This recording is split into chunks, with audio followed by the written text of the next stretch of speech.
स्वागत है आपका हिंदी स्टोरीज वर्स चैनल पर, जहां हर कहानी सच्चाई डर के बीच की वो रेखा मिटा देती है जिसे हम पार नहीं करना चाहते। चलिए शुरू करते इस कहानी को। दक्षिण भारत के एक घने जंगलों से घिरे गांव कल्लारिपट्टू में सूरज ढलने से पहले ही लोग अपने अपने घरों में कैद हो जाते थे।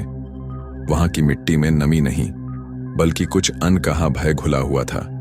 ऐसा भय जो वर्षों से नहीं, सदियों से जिंदा था। गांव के एक कोने में पीपल के नीचे एक टूटी फूटी समाधि बनी थी, जिस पर कोई नाम नहीं खुदा था। सिर्फ खून से सने हुए कुछ उकेरे हुए चिन्ह थे जो पूर्णिमा की रात चमकने लगते थे। गांव वाले उसे चंडाल की समाधि कहते थे। कोई नहीं जानता था कि वह कौन था, कब मरा और क्यों उसके आसपास हवा भी कांपती थी। लेकिन बुजुर्गों की कहानियां बताती थीं कि वह एक चंडाल था, श्मशान का सेवक, जो आग से नहीं आत्माओं से लाश जलाता था। उसका नाम काली राजा था और कहते हैं कि वह सिर्फ एक श्मशान सेवक नहीं, एक श्रापित आत्मा था जो देवताओं से युद्ध कर चुका था और मृत्युलोक में बंधा हुआ था। काली राजा को मृत्यु नहीं मिली थी, बल्कि उसे जीवित चिता में जलाकर गांव के ब्राह्मणों ने त्याग दिया था, यह कहकर कि उसने जीवों और मृतों की मर्यादा तोड़ी है। पर कोई नहीं जानता कि उसने क्यों तोड़ी या क्या वाकई ऐसा किया भी था। लेकिन जब उसकी चिता जलाई गई, तब श्मशान की सभी अग्नियां एक साथ बुझ गईं और हवा में सिर्फ एक शब्द गूंजा, मैं लौटूंगा। तभी से गांव पर एक अजीब सा डर छा गया। जन्म, विवाह, मृत्यु, कोई रस्म पूरी नहीं होती थी बिना किसी अनहोनी के, और हर अनहोनी के बाद कोई न कोई आवाज सुनाई देती। चंडाल देख रहा है। कल्लारिपट्टू के पुराने ग्रंथों में एक प्राचीन पांडुलिपि थी, खाल पर लिखी गई, राख में लिपटी हुई, जिसे शव संहिता कहा जाता था। यह ग्रंथ सिर्फ श्मशान के रक्षक ही पढ़ सकते थे, और ऐसा कहा जाता था कि जो इसे बिना अनुमति के पढ़ेगा, उसकी आत्मा चिता की आग में सदा जलती रहेगी।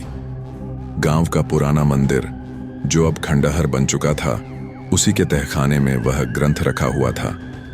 लेकिन सैकड़ों वर्षों से उसे छूने की हिम्मत किसी में नहीं हुई थी, क्योंकि जिसने भी उसका नाम लिया, उसकी आत्मा के चीखने की आवाजें आधी रात को पीपल के पेड़ से आती थीं।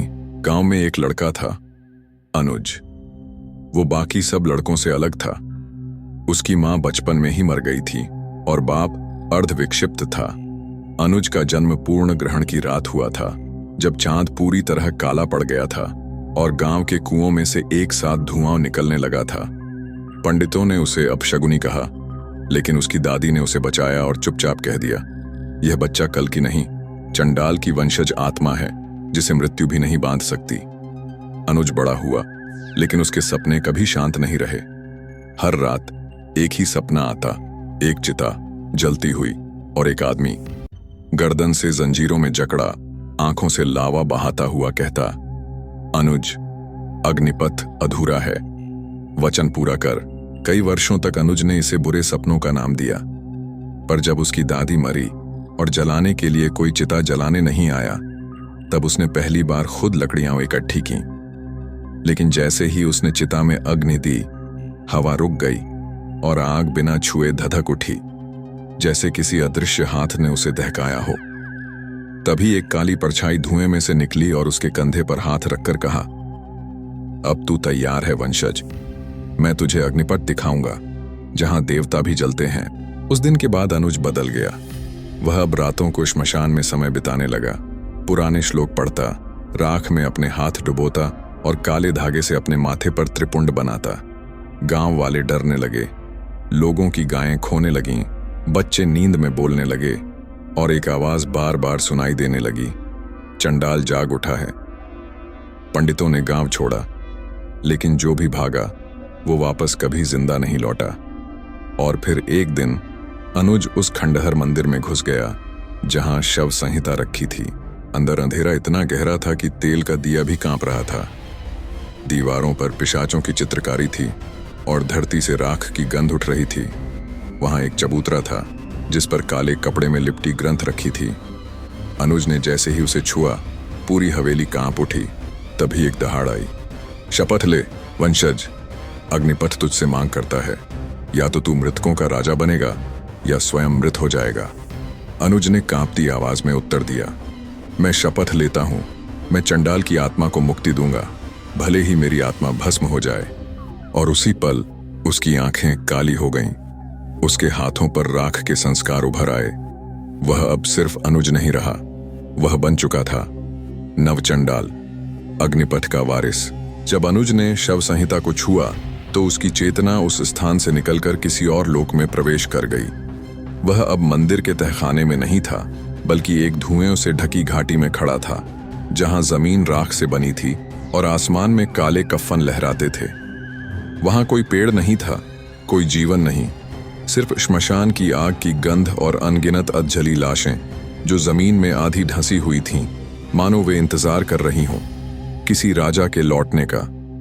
एक विशाल द्वार उसके सामने खड़ा था, जिसके ऊपर खून से लिखा था, अग्निवर्म द्वार, जहां मृत्यु स्वयं पहरेदार है। अनुज आगे बढ़ा और जैसे ही उसने उस द्वार को छूने की कोशिश की, वहां एक काली छाया प्रकट हुई। वह आधा मानव और आधा राख से बना हुआ कोई प्राणी था। उसकी आंखों में आग थी और पीठ पर चिता की लकड़ियों से बना त्रिशूल था। वह दहाड़ा, अग्निवर्म द्वार सिर्फ उन्हीं के लिए है जो शुद्ध अग्निपथ की अग्नि से दीक्षित हैं। तुझे किसने यहां बुलाया? जीवित, अनुज ने शांत स्वर में कहा। मैं चंडाल की वंशज आत्मा हूं, मैंने शपथ ली है। शव संहिता की गूंज ने मुझे बुलाया है। उस छाया ने कुछ पल उसे घूरा, फिर झुका और कहा, तो तुझमें वह धधक है जो युगों में एक बार किसी को मिलती है। भीतर जा, पर चेतावनी है, हर कदम के साथ तेरी आत्मा जलती जाएगी, और जब तू लौटेगा तो शायद तू वो न रहे जो आज है। जैसे ही वह द्वार पार करता, उसके शरीर में एक कंपन होने लगता, जैसे कोई परछाइयां उसके भीतर प्रवेश कर रही हों। वह एक लंबे अंधेरे गलियारे में आया, जहां दीवारों पर भूतपूर्व चंडालों की जली हुई आकृतियां उभरी थीं। वहां एक सिंहासन था, हड्डियों से बना हुआ, और उसके ठीक सामने राख का एक झरना बह रहा था, जिसमें चेहरों की आकृतियां तड़प रही थीं।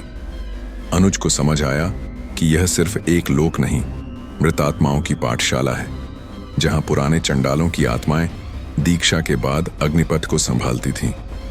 तभी उस सिंहासन से एक कर्कश आवाज आई, तू जो चंडाल कहलाना चाहता है, क्या तू मृत्यु को आंखें दिखा सकता है? अचानक वहां सैकड़ों आत्माएं प्रकट हो गईं। कुछ साधु, कुछ पिशाच, कुछ वे जिन्हें समाज ने त्याग दिया था, पर अब वे अग्नि के सेवक बन चुके थे। हर आत्मा ने अनुज की ओर देखा और बोली, हमें मुक्त कर वंशज, हमारी चिताएं अधूरी हैं। तू अग्निपथ का उत्तराधिकारी है, तुझे वह अग्नि जलानी होगी जो देवताओं ने बुझा दी थी। अनुज ने अपने रक्त से एक त्रिशूल खींचा, राख में उसे डुबोया और सिंहासन की ओर बढ़ते हुए कहा, मैं अग्निपथ का द्वार खोलूंगा, मैं वो चिता जलाऊंगा जिसमें देवता भी जलने से डरें। मैं नवचंडाल हूं।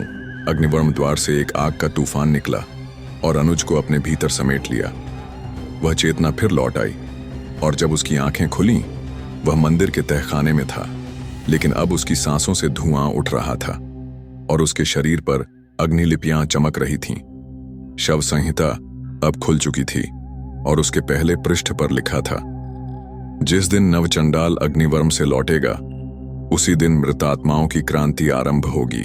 कल्लारिपट्टू गांव उस दिन अजीब शांत था, जैसे कोई तूफान चुपचाप आने की तैयारी कर रहा हो। हवाओं में राख की गंध थी और पीपल के पत्ते बिना हवा के भी कांप रहे थे। अनुज मंदिर के तहखाने से बाहर निकला तो गांव की जमीन हिल रही थी, जैसे मृत आत्माएं धरती के नीचे करवट ले रही हों। उसकी आंखें अब पूरी तरह काली हो चुकी थीं, और जहां भी वह पांव रखता, वहां राख की हल्की परत जम जाती। लेकिन यह सिर्फ शुरुआत थी। उसी रात जब पूरा गांव नींद में था, तब श्मशान से अग्नि की एक सीधी रेखा उठी और आकाश को चीरती हुई ऊपर चली गई। एक संकेत, एक उद्घोष कि अग्निपथ जाग चुका है। गांव के बुजुर्ग एक जगह जमा हुए और भय में कांपते हुए उन्होंने वही नाम दोहराया जिसे उन्होंने वर्षों तक छुपा रखा था, काली राजा। वह प्राचीन चंडाल जो देवताओं के विरुद्ध गया था और जिसे आग में जिंदा जलाकर बांध दिया गया था। वे जानते थे कि अनुज सिर्फ चंडाल का वंशज नहीं, बल्कि उसी की आत्मा का नवसंचार है, एक पुनर्जन्म, एक क्रांति का बीज जो अब अंकुरित हो चुका था। रात के तीसरे पहर गांव में पहली बार कब्रें फटीं, लेकिन इनमें से लाशें बाहर नहीं आईं, बल्कि राख उगलती परछाइयां निकलीं। वे न भूत थीं न पिशाच, वे मृतक आत्माएं थीं, जिनकी चिताएं अधूरी थीं, जिन्हें जीते जी अपवित्र समझकर छोड़ा गया था। वे सब अब अनुज की ओर खींच रही थीं, जैसे वह उनका राजा हो। अनुज मंदिर की छत पर खड़ा था, और जैसे ही उसकी दृष्टि उन पर पड़ी, हर आत्मा झुक गई। उसने अपनी काली आवाज में कहा, समय आ गया है अग्निपथ पर चलने का। जो मरे हैं वो अब न्याय मांगते हैं, जो जिंदा हैं वे अपने पापों का सामना करें। गांव में त्रासदी शुरू हो गई। जो ब्राह्मण वर्षों से शुद्धि का दंभ भरते थे, उनके घरों से लाश की गंध आने लगी। उनकी दीवारों पर अग्निलिपियां उभर आईं। चिता अधूरी है। लोग अपने घर छोड़ भागने लगे, लेकिन हर रास्ता राख में बदल जाता। अनुज अब श्मशान के मध्य एक नया चबूतरा बनवा रहा था, चांडाल वेदी, जहां वह हर रात एक अधूरी आत्मा की चिता जलाता और हर चिता के साथ उसकी शक्ति बढ़ती जाती। एक दिन एक लड़की, नैना, जो शहर से शोध करने आई थी, गांव में पहुंची। उसने गांव में हो रही इन घटनाओं को एक अंधविश्वास समझा, लेकिन जब उसने अनुज को देखा, उसकी आंखें झुक गईं। उसने देखा कि अनुज के पीछे चलने वाली आत्माओं में एक चेहरा ऐसा भी था जिसे वह जानती थी, उसके पिता का, जो वर्षों पहले एक दलित को जिंदा जलाकर मारने वालों में शामिल था। नैना को समझ आ गया कि यह सिर्फ आत्माओं की क्रांति नहीं, बल्कि सदियों से दबे हुए अन्याय की आग है जो अब चिता बन चुकी है। नैना ने अनुज से पूछा, क्या यह न्याय है या बदला? अनुज ने उत्तर दिया, जब न्याय मर जाता है तब अग्नि को न्याय बनना पड़ता है। मैं सिर्फ चिता जलाता हूं, हिसाब अग्निपथ करता है। और तभी आकाश से बिजली गिरी। शव संहिता का दूसरा पृष्ठ स्वयं खुल गया और उसमें लिखा था, जब शुद्ध रक्त अग्निपथ को छुएगा तब देवताओं के महल भी राख हो जाएंगे। श्मशान की राख अब केवल जमीन पर नहीं, हवा में भी घुलने लगी थी। लोग सांस लेने में घबराने लगे थे, पर यह सिर्फ धुएं का असर नहीं था, यह समय की धड़कन थी जो अब उलटी दिशा में बह रही थी। अनुज की आंखों से समय का प्रवाह दिखने लगा था। कौन किस जन्म में क्या था, किसने किसका अन्याय किया और कौन अधूरी चिता लेकर मर गया। चांडाल वेदी अब एक मंदिर की शक्ल ले चुकी थी, लेकिन वहां पूजा नहीं होती थी, वहां अग्नि न्याय करती थी। हर रात वहां कोई न कोई लाश जलती, कोई आत्मा मुक्त होती और कोई पाप उजागर होता। लेकिन जैसे जैसे अनुज का प्रभाव बढ़ा, वैसे ही एक और ऊर्जा जाग उठी, देवलोक। स्वर्ग की सभा में पहली बार हाहाकार मचा।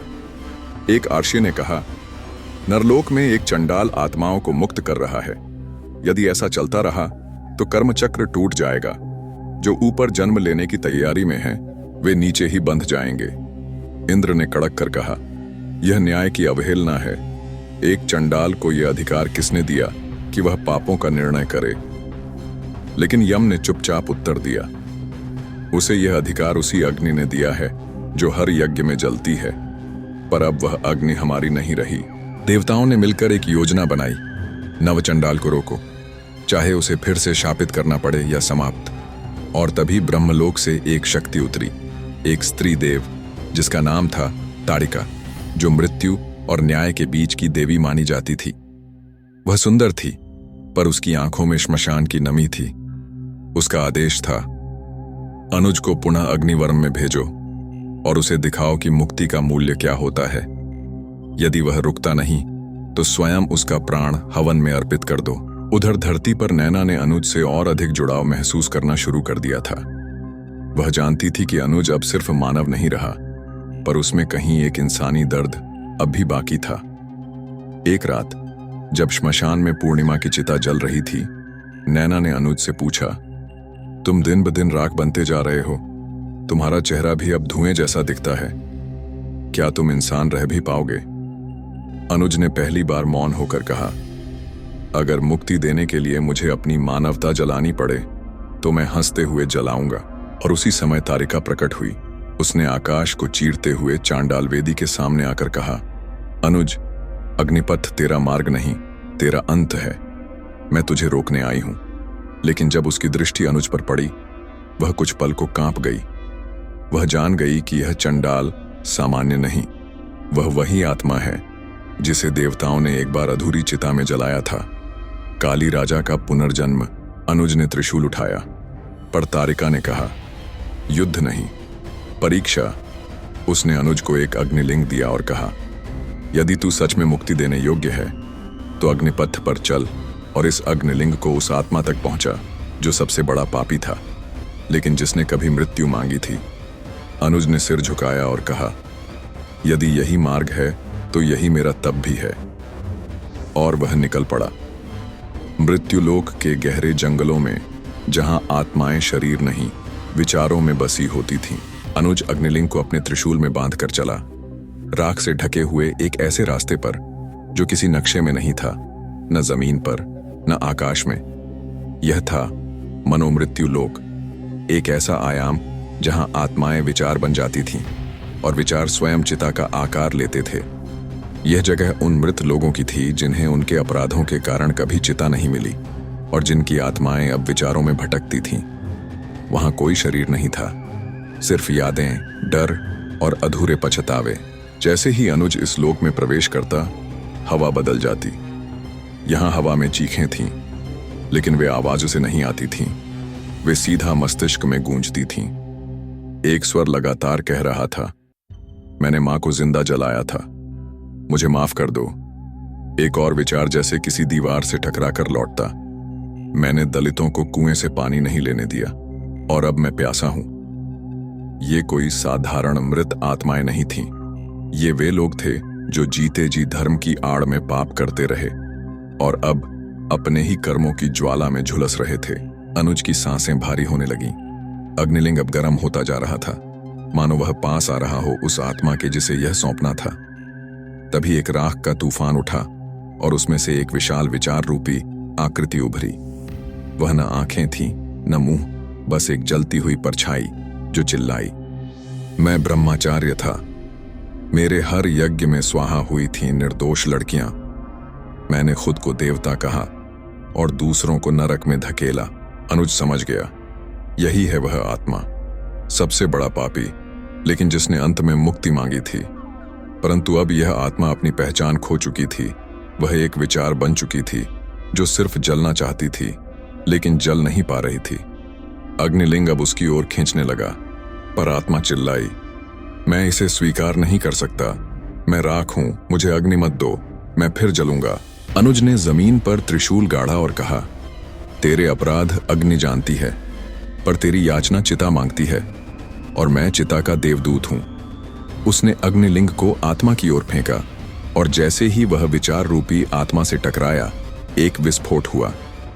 चारों ओर राख की दीवारें ढह गईं और पहली बार उस आत्मा की सच्ची आकृति प्रकट हुई। एक अधजला वृद्ध जिसकी आंखों में पश्चाताप की ज्वाला थी। उस आत्मा ने कांपते हुए अनुज से कहा, क्या मुझे सच में मुक्ति मिलेगी? अनुज ने उत्तर दिया, नरक तुम्हारा निर्णय था, चिता तुम्हारी मांग है, अब अग्नि तेरा अंतिम न्याय करेगी। वो आत्मा जल उठी। कोई चीख नहीं, कोई शोर नहीं, सिर्फ एक शांति का स्वर जो पूरे मनोमृत्यु लोक में फैल गया। जैसे ही आत्मा राख में बदल गई, अग्निलिंग चुपचाप राख बनकर अनुज के हाथ से उड़ गया और आकाश में लुप्त हो गया। और तभी तारिका पुनः प्रकट हुई। उसका चेहरा अब शांत था। उसने कहा, तू अग्निपथ का असली उत्तराधिकारी है, पर जान ले, अब तेरा अगला मार्ग देवताओं के महलों की ओर है, जहां तुझे अग्नि जलानी होगी, परंतु वहां चिता नहीं होगी, बल्कि पाखंड के महल होंगे। देवलोक अब चुप था। अग्नि हर दिशा में लपट बनकर फैली हुई थी। इंद्र का सिंहासन राख हो चुका था। ब्रह्मा की वेदवाणी अब हवा में बिखर चुकी थी और विष्णु की शेषनाग सेज अब ध्वस्त प्रतीत होती थी। जो युगों से अडिग था वो अब बिखर चुका था और इस विनाश के मध्य अनुज अग्नि के बीच खड़ा था, न ध्वस्त न थका हुआ, बल्कि और अधिक शांत, स्थिर और प्रकाशमान। तारिका, जो अब तक उसे देखती रही थी, धीरे धीरे आगे आई। उसकी आंखों में अब विरोध नहीं था, बल्कि सम्मान था। उसने कहा, तू चंडाल नहीं रहा, तू अब अग्निधर्म का प्रथम आचार्य बन चुका है। तूने न्याय को न किताबों से न सभाओं से, बल्कि राख से पुनः गढ़ा है। अनुज की आवाज अब हवा में नहीं, विचारों में गूंजती थी। उसने कहा, धर्म वही है जहां न्याय हो, और न्याय वही है जहां चिता निष्पक्ष हो। मैंने अग्नि को लौटाया है उसका स्वरूप, न विध्वंसक न भक्षक, बल्कि शुद्धिकर्ता। अब यह अग्नि धर्म वही सिखाएगा जिसे सदियों तक छुपाया गया। और तभी एक चमत्कार हुआ। श्मशान की राख से एक नई पुस्तक उठी। कोई उसे नहीं लिख रहा था, वह स्वयं जलती लिपियों में लिखी जा रही थी। यह थी चांडाल संहिता। इसमें न श्लोक थे न संस्कृत। ये उन भाषाओं में थी जो सदियों से दबा दी गई थी। उसमें लिखा था, जो मरा बिना सम्मान के उसे अग्निधर्म देगा शांति, जो जिया अत्याचार से उसे अग्निधर्म देगा राख। चिता अब भेद नहीं करेगी, अग्नि अब न्याय बोलेगी। अब अनुज अकेला नहीं था। हजारों मृत आत्माएं उसके साथ अग्निरठ बनकर खड़ी थीं। वे आत्माएं जो अधूरी थीं अब पूरी थीं। उन्होंने नारा लगाया, हम चांडाल हैं, हम न्याय हैं, हम अग्नि हैं। और धरती के हर कोने से, दलित बस्तियों, विधवाओं की गलियों, छुआछूत से जलाए हुए खेतों से आवाजें आने लगीं। लोग जो चुप थे अब बोलने लगे। चिता अब केवल मृतकों की नहीं रही, अब यह सच्चाई की मशाल बन चुकी थी। नैना, जो हर कदम पर अनुज के साथ थी, अब उसकी पहली शिष्या बनी। उसने अंतिम बार पूछा, अनुज, जब सब जल गया तब क्या बचा? अनुज मुस्कुराया और धीरे से बोला, बचा सिर्फ सत्य। राख से जन्मा, अग्नि से तपाया, और अब अग्निधर्म कहलाया। और तभी एक नई सुबह हुई। आकाश लाल नहीं था, न काला, बल्कि वह राख के बीच से निकली उजास था। चांडाल अब शाप नहीं रहा, वह युग का आरंभ बन चुका था। एक यज्ञ जिसमें सिर्फ पाखंड जले, और न्याय की चिता से उठी एक नई सभ्यता। चांडाल वेदी अब एक परंपरा नहीं, एक आंदोलन बन चुकी थी। अग्निधर्म की चिंगारी केवल लोगों तक सीमित नहीं रही, उसने समाज की हर परत को छूना शुरू कर दिया। मंदिरों के घंटे अब डर से नहीं, जागृति से बजने लगे थे। हर वो स्थान जो पहले अपवित्र कहा गया था, श्मशान, दलित बस्तियां, विधवा आश्रम, अब पवित्र ज्ञान की वेदियां बन चुके थे। लेकिन इसी नए युग के उदय के साथ एक पुराना प्रश्न फिर से सिर उठाने लगा। शव संहिता का अंतिम पृष्ठ कहाँ है? शव संहिता, जो आत्माओं की मुक्ति का रहस्य लिए थी, जिसके हर अध्याय ने अनुज को चांडाल से अग्निराज बना दिया, अब अधूरी थी। 7वां पृष्ठ दिखाई नहीं दे रहा था, और ये अंतिम पृष्ठ कहा जाता था मुक्ति की अंतिम चाबी था। एक रात जब नैना राख से बने मंदिर की सीढ़ियों पर बैठी थी, अचानक एक वृद्ध भिक्षु वहां पहुंचा। उसकी आंखें जल चुकी थीं, पर उसकी आवाज अब भी स्थिर थी। उसने कहा, मैं वह पापी हूं जो शव संहिता का अंतिम पृष्ठ छिपा गया था। अनुज तुरंत वहां पहुंचा। उसने पूछा, तू कौन है और क्यों छिपाया तूने मुक्ति का रहस्य? वृद्ध बोला, मैं अंतिम याजक था, अंतिम युग का अंतिम पंडित, जिसने देखा कि मुक्ति अगर सबको मिल गई तो मेरा धर्म धंधा बंद हो जाएगा। इसलिए मैंने शव संहिता का 7वां पृष्ठ चिता में नहीं, अपने हृदय में बंद कर लिया। अनुज उसकी ओर बढ़ा, पर वृद्ध आगे झुक गया और कहा, अब मैं चाहता हूं कि तू अग्नि से मेरे भीतर का पृष्ठ जलाकर निकाल ले, पर ये जान ले, इस अग्नि से तू केवल मुक्ति नहीं पाएगा, तू अपने अस्तित्व का अंत भी देखेगा। अनुज ने चुपचाप अपनी आंखें बंद की और त्रिशूल को वृद्ध की ओर बढ़ाया। अग्नि एक बार फिर जीवित हो उठी, पर यह अग्नि कोई साधारण ज्वाला नहीं थी, यह स्मृतियों की अग्नि थी। जैसे ही वह वृद्ध में समाई, शव संहिता का 7वां पृष्ठ आकाश में उभर आया और हर दिशा में गूंजने लगी एक वाणी, मुक्ति केवल मृत्यु से नहीं, पहचान से होती है। जो खुद को चांडाल समझे वही अग्निराज बन सकता है। जब आत्मा अपने ही भूत को स्वीकार कर ले, तभी वह राख होकर प्रकाश बनती है। यही है अंतिम अग्नि, यही है मोक्ष। और उसी पल अनुज की देह से राख उड़ने लगी, पर वह नहीं गिरा, वह अग्नि में बदल गया। उसका चेहरा नहीं रहा, उसका नाम नहीं रहा, अब वह विचार बन गया। हर चिता की लपट में, हर अन्याय के विरुद्ध उठती आंख में नैना रोई नहीं, उसने बस उस राख को उठाया और नए चांडालों को सौंप दी। अग्निधर्म अब सिर्फ एक रास्ता नहीं, एक चेतना बन चुका था। साल बीत चुके थे। अग्निराज अनुज अब किसी शरीर में नहीं था, पर हर वह चिता जो अन्याय के विरुद्ध जलाई जाती थी उसमें उसकी लपट मौजूद थी। अग्निधर्म अब एक व्यवस्था बन चुका था, लेकिन यह व्यवस्था किताबों या मूर्तियों की नहीं थी। यह थी राख से उपजा हुआ विवेक जो हर व्यक्ति में समाया था। नैना अब वृद्ध हो चली थी, पर उसकी आंखें वैसी ही ज्वलंत थीं जैसी पहली बार उस रात थीं जब उसने अनुज को देखा था। वह अब अग्निमाता के नाम से जानी जाती थी और उसकी शिष्या बनने के लिए दूर दूर से लोग आते थे। ब्राह्मण, दलित, स्त्रियां, मुसलमान, नास्तिक, सभी। अग्निधर्म ने पहली बार एक ऐसा स्थान रचा था जहां प्रवेश के लिए नाम, जाति, लिंग या धर्म नहीं पूछा जाता था। सिर्फ इतना पूछा जाता था, क्या तू जलने को तैयार है? परंतु जैसे हर युग में जहां न्याय फलने लगता है, वहीं नया पाखंड भी जन्म लेता है। एक दिन अग्निवेदी पर बैठे एक युवक ने कहा, हमारे पास अब बहुत अनुयायी हैं, क्यों ना हम इस धर्म के लिए मंदिर बनवाएं? नैना ने उसकी ओर देखा और सिर्फ एक उत्तर दिया, जहां मंदिर शुरू होता है वहां चिता रुक जाती है। पर अब उसके शिष्यों में दो धड़े बन चुके थे, एक जो अग्निधर्म को संस्था बनाना चाहता था और दूसरा जो इसे अंतरात्मा बनाए रखना चाहता था। यही वह क्षण था जब अनुज की चेतना फिर जागी, न शरीर में, न हवा में, बल्कि एक छोटे से अनाम बालक में जो हर रोज श्मशान की राख से खेलता था। और एक दिन बिना किसी को बताए अग्निवेदी की पुरानी जगह जा बैठा। उसने वहां बैठे बैठे राख से आकृतियां बनानी शुरू की, न देवताओं की, न राक्षसों की, बल्कि उन लोगों की जिन्हें समाज ने कभी पूजा नहीं बल्कि जला दिया। वो नाई जो मंदिर नहीं जा सकता था, वो विधवा जो मांग में सिंदूर नहीं भर सकती थी, वो लड़की जो बलात्कार के बाद चुप रही, वो लड़का जिसने चांडाल का नाम गर्व से लिया। लोग जमा हुए और बोले, तू कौन है? उस बालक ने सिर्फ इतना कहा, मैं अग्निस्वर हूं। मैं न कोई धर्म हूं, न कोई विरोध। मैं सिर्फ वह चेतना हूं जो चिता के बाद भी जलती रहती है।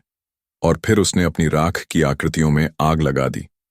लोगों ने पूछा, तू क्यों उन्हें जला रहा है? वो बोला, ताकि तुम जानो, जिसे तुम पूजते हो उसे सबसे पहले जलाया गया था। अगर तुम उसकी राख को नहीं समझे तो तुम फिर से एक पाखंडी धर्म बना दोगे। नैना मुस्कुराई। वह जान गई, अनुज लौट चुका था। अब कोई शरीर नहीं था, कोई ग्रंथ नहीं था, सिर्फ चिता की राख और अग्नि की चेतना थी। और उस दिन से अग्निधर्म ने एक नई प्रतिज्ञा ली, हम चिता हैं, राख नहीं। हम न्याय हैं, देवता नहीं। हम अग्नि हैं और अब अग्नि कभी शांत नहीं होगी। अगर आपको ये कहानी दिलचस्प लगी, डरावनी लगी या कुछ नया महसूस हुआ हो तो चैनल को सब्सक्राइब करें। धन्यवाद आपका। फिर मिलेंगे एक नई कहानी के साथ।